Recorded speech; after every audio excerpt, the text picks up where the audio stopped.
Welcome to the Navigating My Crazy podcast. I'm Shayla. Navigating My Crazy is a weekly podcast created for moms trying to balance life, family, purpose, and wanting to improve their mental wellness. Our goal is to inspire conversations necessary to end the stigma associated with mental health and the unrealistic societal expectations related to being a mom. But most importantly, to create a community so that no mom ever feels alone as we all navigate this crazy thing called life together. Let's start this show.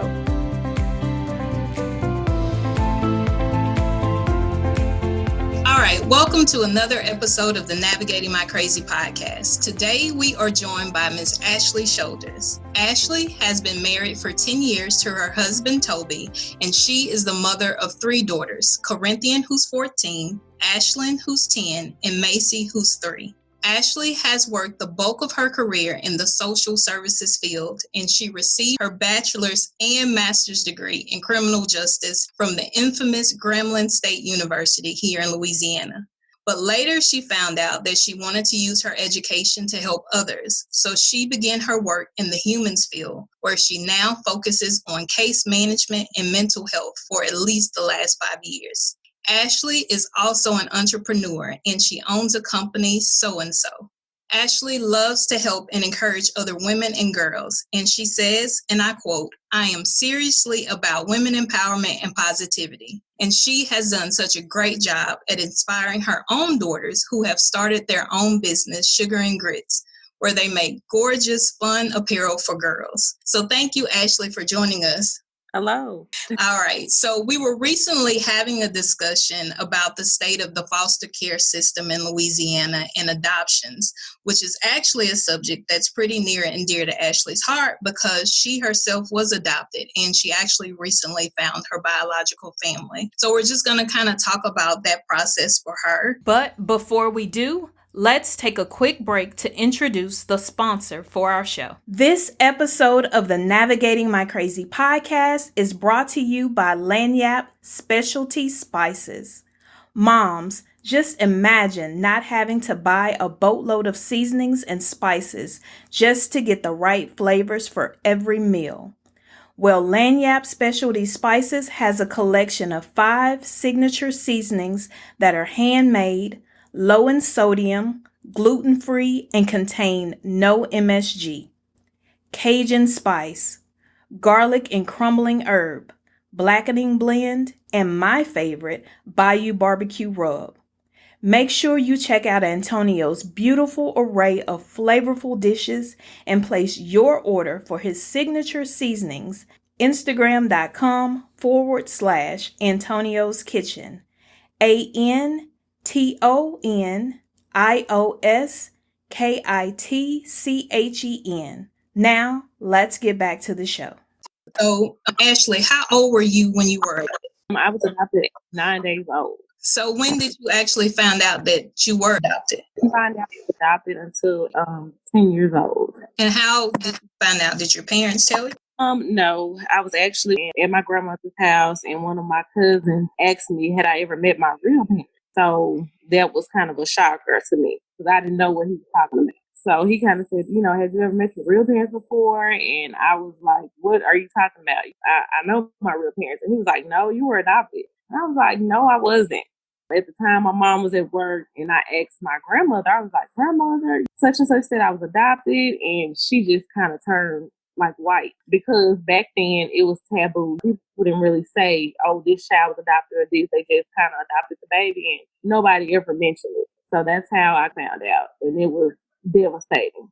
Wow. So how did that conversation go when you actually spoke with your parents? My mom came home from work, and my mom was kind of, at that time, she didn't know how to explain it to me. And she just kind of said, you're adopted, you're well loved. And my father, which they're both military, but my father, he was like gun-ho military. So my mom called my dad, and my daddy was like, suck it up. Yes, you are adopted. But let me tell you something. That is not anything that you are to use as a crutch. There's nothing to say that you are less loved than anyone else. You are adopted, and you're going to make the best of your life. And there's nothing that you should hinder on, and it should stop you from being who you're supposed to be. So that's how the conversation went in a nutshell. My whole family was home at the time for a family reunion, and my uncle had adopted 2 children as well. And he tried to explain to me with teddy bears, like, look, these are all the kids that were there, and your parents picked you out of all these beautiful teddy bears, trying to explain to me like that. And I appreciated what they were doing at the time, but it kind of bothered me up until adult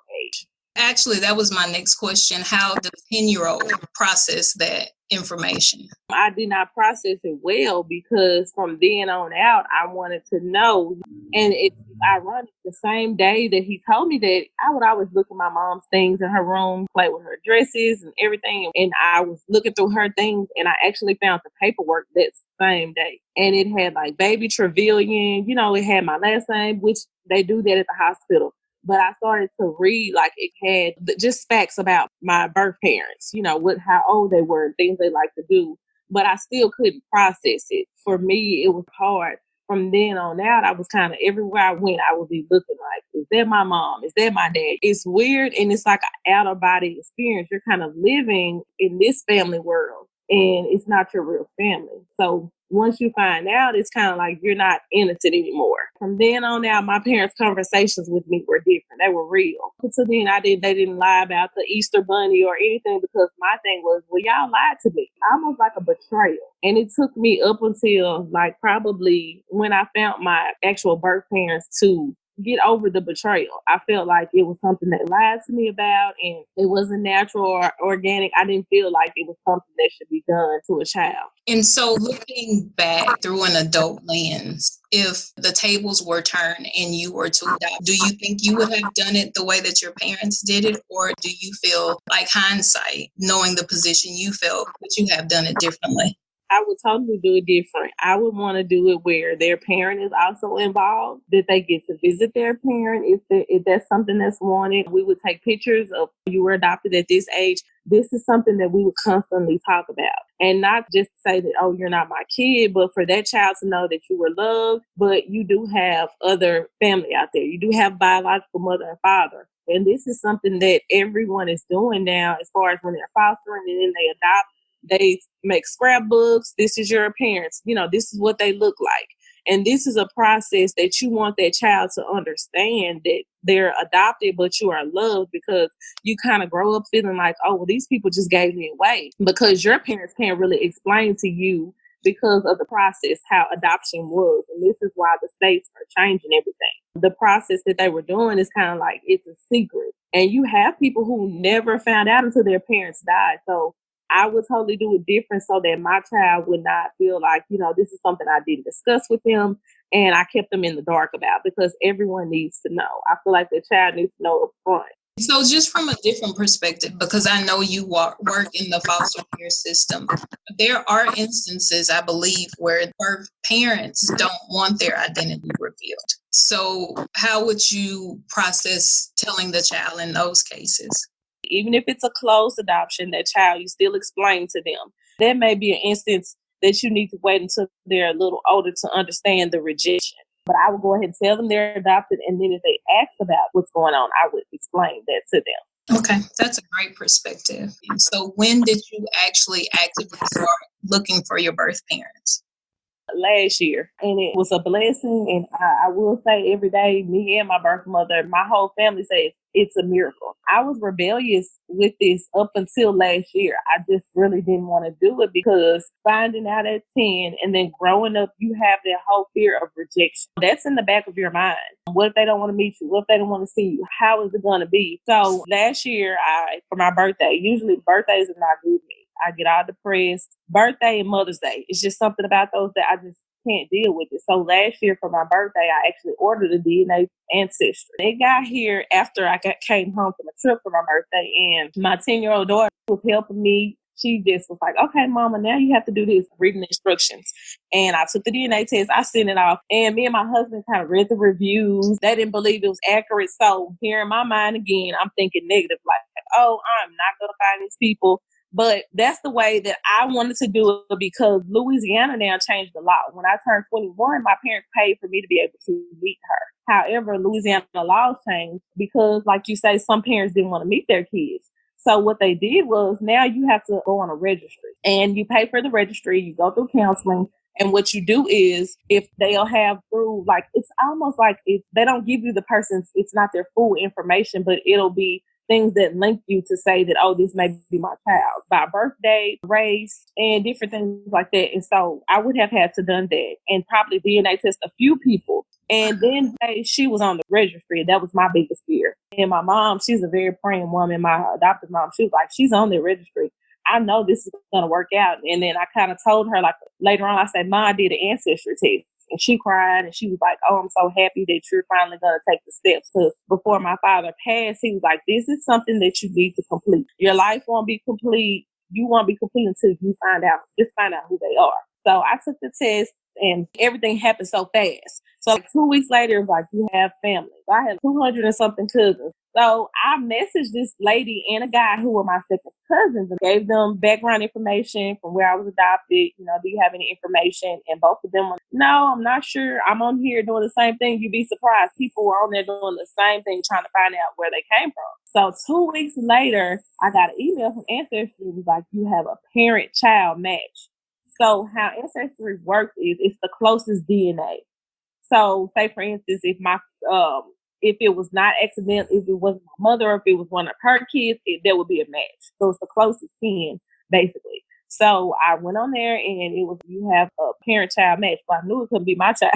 So I told my husband automatically, he's in IT. He can find anybody. And so I gave him the name. 30 minutes, he sent me a picture and he was like, this is her. As soon as I saw the picture, I was like, yeah, that's my mom.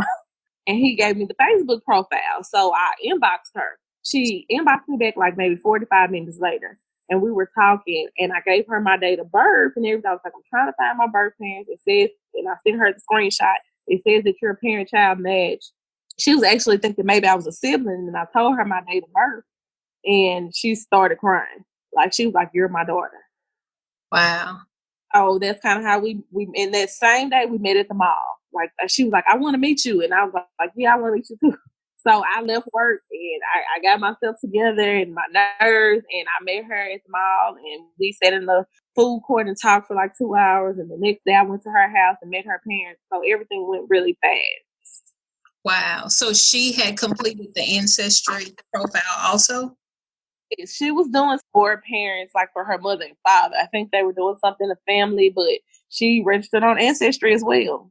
And I mean, I feel like it was God saying that it's time. Because it's like a needle in a haystack. And we were right here in this area. See, my parents were military and I was born on the Barksdale Air Force Base. So they never knew where she was from. She was actually at an unwed home for mothers in Shreveport, Louisiana. My dad explained to me kind of like, I don't know where she's from. You know, Volunteers of America worked on adopting the babies out of there, but she could be from anywhere in the world. Right. Wow. Yeah. And so she was actually 14 years old when I was born. Wow, that is God. So, and I know you said your parents encouraged you to find your birth mother, but did you feel torn, like they would maybe feel a certain way? Well, my father has passed, but this is something my dad has wanted. When I was 18, he started pressing me about it.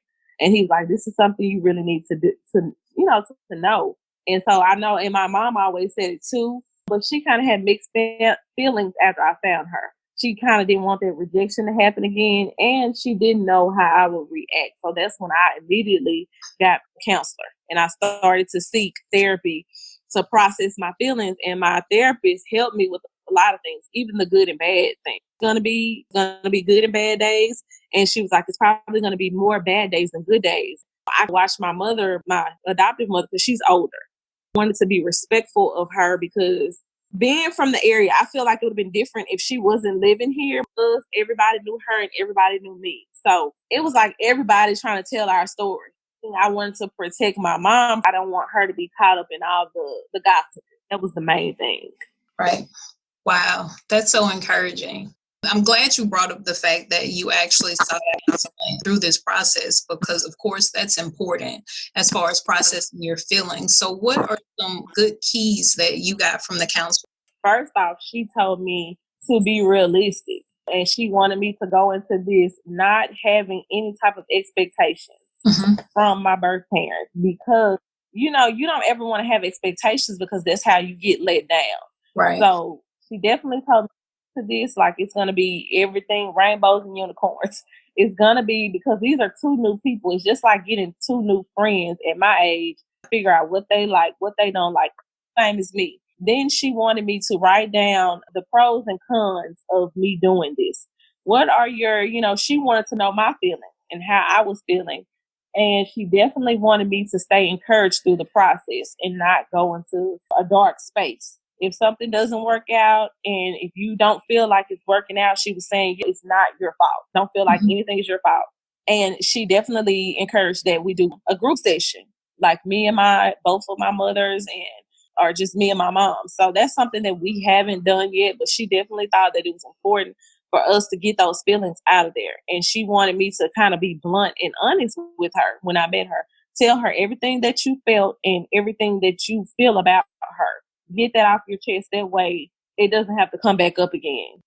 Right. So what was your process of even finding a therapist? I looked on my insurance company first to make sure they were my network. Right.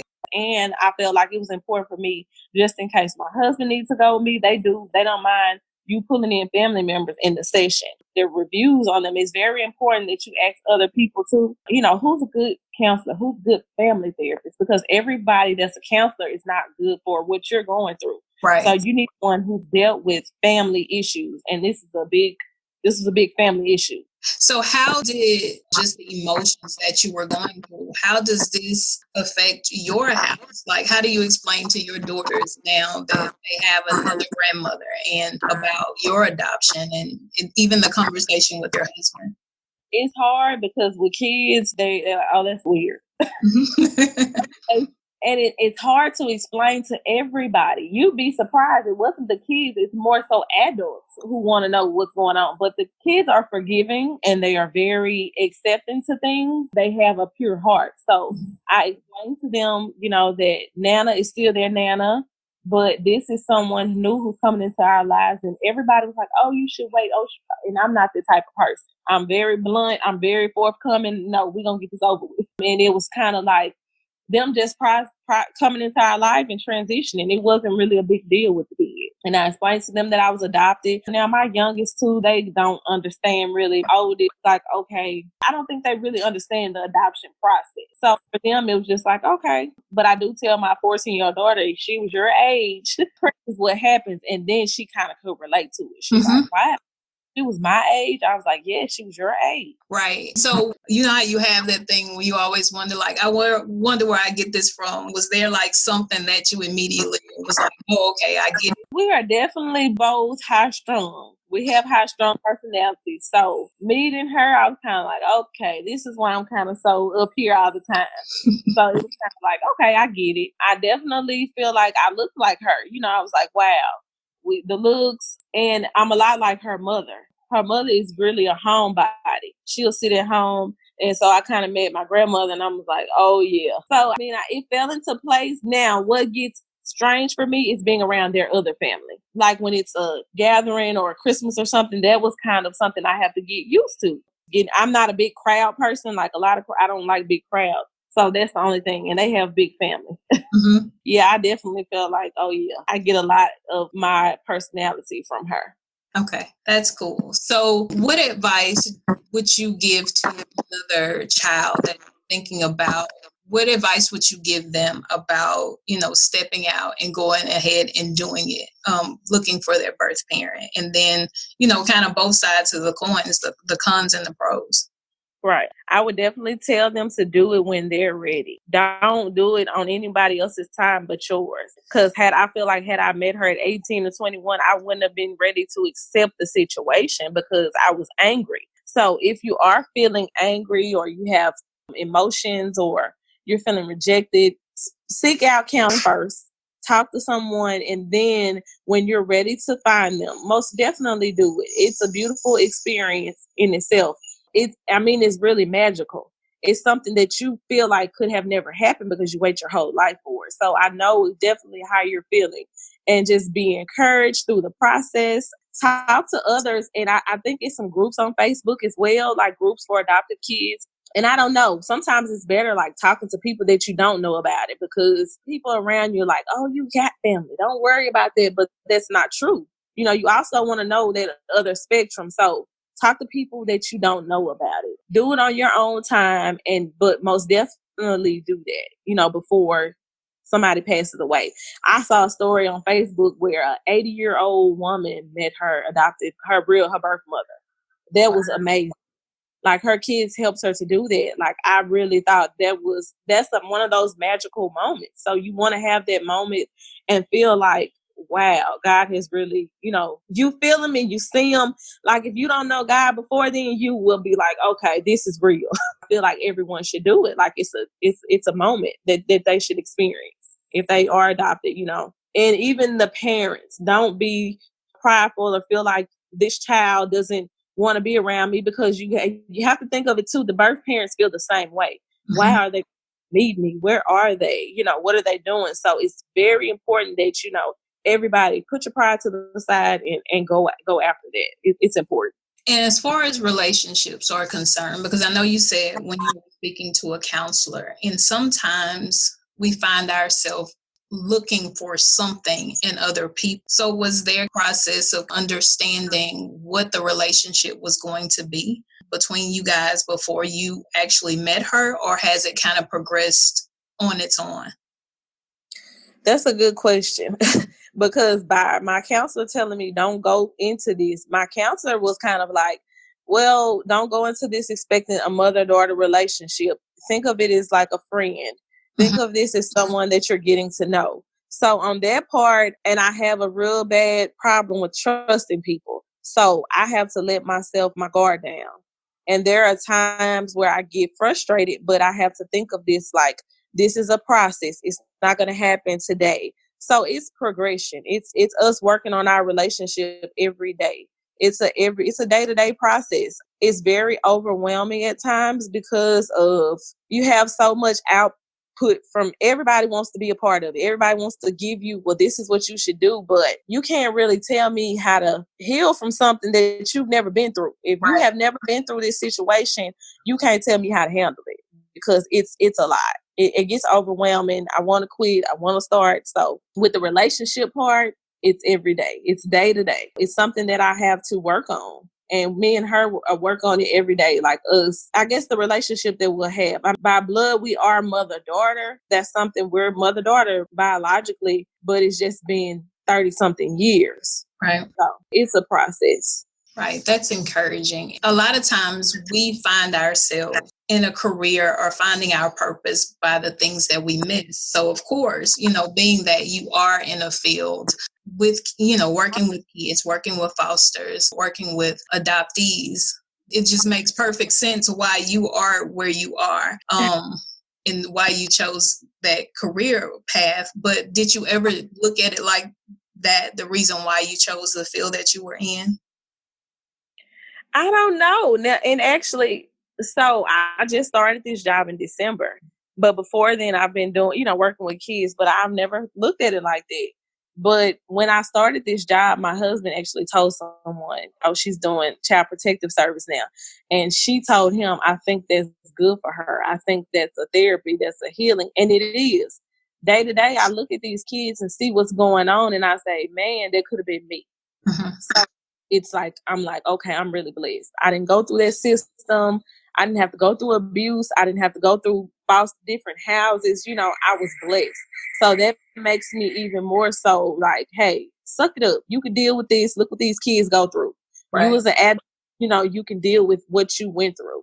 Because sometimes we get to wanting to feel sorry for ourselves. Right. Oh, well, I went through this and not. No, you went through that for a reason. So I kind of look at my job and was like, oh my goodness. It's a step for me to say, you didn't really go through anything. You were placed in the perfect hands of angels. They took care of me. I mean, I couldn't ask for better parents. And look at what these kids were actually going through. Right. Wow.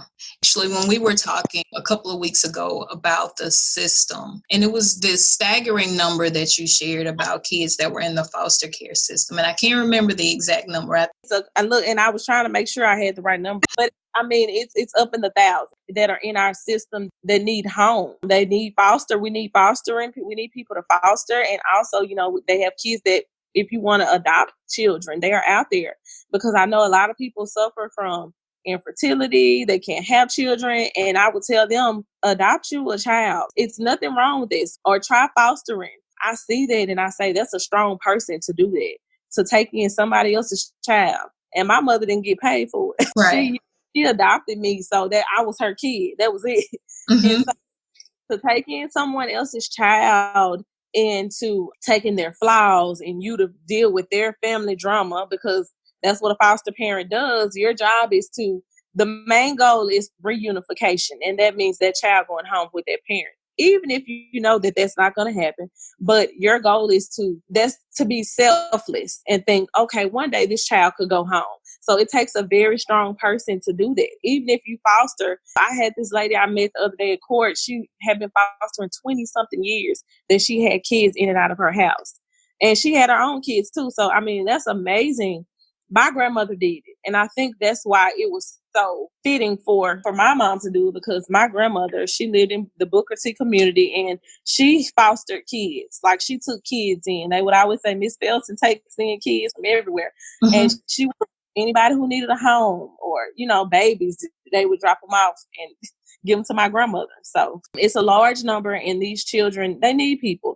And also I want to say that they need people that look like them. They need people that can empathize them, that look like them, that possibly went through the same struggle as them. Not that matters when fostering, but to me, it's important for culturally for that child to see themselves. That's important to me. Right. And that was something that we talked about. And it was funny that we talked about that because the Red Table Talk with Jada Pinkett Smith, she just had an episode about adoption. And it was Kristen Davis, the lady from Sex and the City, mm-hmm. white lady. And she has adopted 2 African-American children. Mm-hmm. And I think Jada Pinkett's mom kind of had the same reaction. It's kind of, you feel kind of iffy about that situation, but she did a really, really good job of making sure that she incorporated the culture. Of course, everyone doesn't do that, but she also talked about the process of adoption, fostering, and some of the forms that you have to fill out when you're looking for children. So that episode was really, really good, but it does talk about, like you said,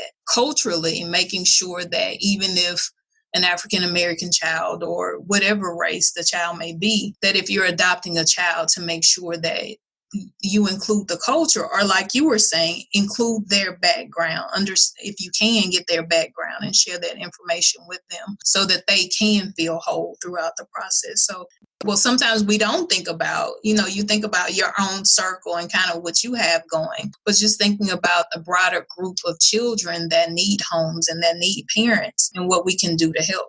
Yeah, definitely. We need more people fostering, whatever color you are. Whatever race, background. But it's very important. Whatever kid that you adopt, you need to culturally, expose them to their culture, whether they're, whatever race they are. Make sure that that's included in your household. Make sure. And my parents always made sure that they taught me about everything. Like reading was very important. Educate the children. Religious. We went to church. Make sure that when you're getting these kids, treat them like your own. And most of all, love them. If you're not in it for the love part, you definitely can't do it, because some of these children they've been through, enough damage with their own family. So it's very important that you realize that it's not perfection. One thing about this, it's not perfection. Just like your kids aren't perfect. But fostering and adoption is very important right now. We need people to foster and adopt these children, give these kids a home. There's a lot going on right now, the system where these kids don't have homes. So it's definitely a lot of kids in the system, and they need home. Right. And so just shifting gears, you talked a lot about women empowerment and positivity at one of your passions. Just me wanting to empower myself, because that's the first person that you have to empower and love on and pamper. And I just wanted to be more positive, because I felt like a lot of the time, with going through depression, anxiety, but that's something that we go through. people say don't harbor on it, but that's your truth. That's your story. And people would never know that I went through depression because I would try to smile. I feel like it's important to empower other women because when you talk to them and you hear some of the things that they actually go through, and you're like, well, I'm not going through a lot after all. You know, I should be more empowering. And I think that we should all support each other as women because think about it, Shayla, you have your business and your sister has her business. And if I support people with their businesses, we could be so powerful. If we buy 5 products from 5 friends we know that are selling something. Right. I think that's, you know, not only Black owned, but women owning businesses and us supporting each other. And I try to share everybody's businesses that they're doing. And I just think it's important. The women empowerment came from especially my mother. She's like one of the most empowered women I know. She's been through a lot. She's done a lot, but she always makes sure that she helps women. And it's important for her to make sure that I was uplifted, stay positive throughout what you're going through. And that's something I try to teach my daughters with the bullying going on in school. And females are just, you know, we can get petty and we can get catty. But at some point you have to grow up from that and say, okay, that's nothing I want to do anymore. I want to be positive. Right. You know, I want to empower other women, uplift them and praise them because we're all women. No matter what, at the end of the day, I'm a woman, you're a woman, and we go through things. So why would I bash my sister when I can uplift her and help her to share and do something that she's doing positive? Absolutely. And that is definitely something when you were even talking about your grandmother, you know, her being in the neighborhood and bringing in kids and then your mom empowering you. And so in turn, now your daughters have a business. So talk about that. How did that idea come about? Because I know you're super creative. I've seen all of the things that you've done with so-and-so. So how did that bleed into your daughters and make them say, hey, Mom, let's do this? Me wanting them, I'm college educated, their dad's college educated, but that's just something that you have now because we all know that you have billionaires who never stepped foot in the college campus. Right. And that's something to talk to them about, getting them having their own. I don't want them to depend on anyone, man, woman, whatever. I don't want you to be dependent on me. I want them to get out and have their own. So about 3 years ago, which my middle daughter, she came up with the name so-and-so. We were trying to think of something, you know, a Southern brand, something that's Southern and sweet and cute. And they actually came up with sugar and grits. And I liked it because a lot of people were like, you can't put sugar on grits. Right. But I love more of a pastry type of how the Simmons inspiration for pastry. I don't know why they cut out pastry, but I love when they had their little sneakers with the glitter and something girly, but they're Southern. So this is something that they're building. And you know, they want to do a YouTube and talk about girl empowerment and the bullying and things like that. But we all know how hard it is to get kids to sit down and get focused. So that's our main thing now, is getting them focused and ready to start back on their brand. But that's what it's all about. Me teaching them and instilling in them women empowerment and having your own business, being an entrepreneur, doing something. I think that's the wave now, is people owning their own business because who wants to work a 9-to-5 for the rest of their life for somebody else? And I told them, I heard this quote, I don't know who said it, but they said, if you do something you love, it's not work. You'll never have to work a day in your life. So I want them to do something fun and creative and something that they enjoy that's empowering for other girls and other women. Right. Wow. That's awesome. So we want to make sure to support the YouTube channel. And of course, we in our city are supporting the brand. So are you guys going to start selling the merchandise online? Because I have on the shirt and I have a couple of more and the designs are gorgeous. The colors are so fun. So are you guys planning to expand and start selling things online? Definitely. They're taking a trip to California next week in about 2 weeks. They're going to California. They want to go to the fashion district, honey, and walk it. And go look at patterns and textiles. Like they want to expand. They don't want just t-shirts. The t-shirts are something we're doing, you know, for the fun phrases, but they want to eventually have merchandise, clothing, slippers, lip gloss. They want to do it all. So, and I want them to do that. And I tell them, if your dream doesn't scare you, it's not big enough. So go for it. And I'm very supportive of support of it. I've given them every dime. Yes, we're actually going to be July 21st in the MM3 model. It's their fashion show. So it's going to be at the West Monroe Convention Center, and they're going to have a sale there. They'll be vending there, but we're definitely going to have all type of sales coming up because they're doing that. They've been taking a little summer break, but we're going to go forward, coming back forward, and they'll be having giveaways as well. So they're going to be doing all type of stuff. And we're definitely working on the website. Dad, and he's working on website, YouTube, get a break. So we're all working hard and just trying to come up with content and stuff that makes sense. All right. So tell everyone how they can find the girls' shop online. Right. It's Facebook, Sugar and Grits. You can go and like that page. And it's on IG. It's also Sugar and Grits, all one. And so is getting ready to get vamped up too. They can also go add that page. We'll be doing light work, not a lot, just a few things. And they'll be coming up with, we'll have YouTube coming up. And I'm going to do something like, as far as I want to do like an adoption support page. So I actually want to get with someone who can help me with that. Like me reaching out to other people and people who just want to speak to me about it as well. And I want to speak to other people. Right. And get their experiences. This was so encouraging and inspiring. I know that your story and your creativity and just the empowerment and spark, you make me want to get my son in there and find something he can do. But yes, it's just so encouraging and inspiring, especially for girls. Having a girl these days is hard. So keeping them busy and keeping them inspired like you're doing to your daughters is the way to go. So kudos to you, Mom. And thank you very much. This was very therapeutic for me. So thank you, Shayla, for asking me again. No problem. Thank you for, being willing to share. This is the thing that people talk about in the back rooms, and we have to bring it to the surface because, like you said, it deals with your mental health. It deals with the things that happen in your family and your family dynamics. So these are conversations that we need to have and share so that other people can be encouraged in their journey. So thank you, Ashley. Thank you, Shayla, so much. It was great talking to you. All right. Thank you. Thank you for listening to the Navigating My Crazy podcast. Don't forget to send all of your questions to questionswithans@navigatingmycrazy.com, or you can complete the form on our website at navigatingmycrazy.com/contact. Also, join the community and chime in on the conversations by liking and following Navigating My Crazy on Instagram, Facebook, and Twitter. Subscribe and rate us 5 stars on iTunes or your favorite podcasting platform. Moms, have a great week and get ready for our next Talk It Out Tuesday.